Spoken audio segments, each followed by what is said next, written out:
Hello नमस्कार. तर इथं सर्वात आधी माझी स्किन आहे ती मी इथं मेकअपसाठी प्रिपरेशन करून घेतलेली आहे. त्यानंतर मी इथं मॉइश्चरायझर अप्लाय करून घेतलेला आहे. त्यानंतर इथं मी सनस्क्रीनसुद्धा अप्लाय करून घेतलेला आहे.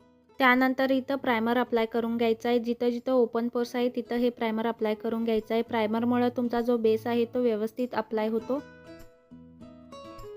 त्यानंतर ऑरेंज कन्सिलरसुद्धा इथं अप्लाय केलेला आहे.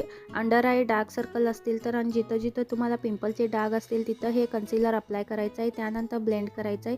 त्यामुळे तुमचा जो मेकअप आहे तो ग्रे होणार नाही. त्यानंतर मी इथं Maybellineचं कन्सिलर वापरलेलं आहे.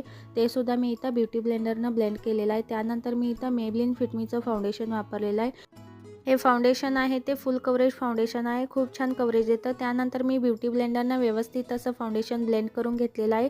त्यानंतर इथं मी लूज पावडरनं जो बेस आहे तो सेट करून घेतलेला आहे. त्यानंतर मी इथं सेटिंग स्प्रे वापरलेला आहे. त्यामुळे तुमचा जो मेकअप आहे तो खूप काळ टिकतो.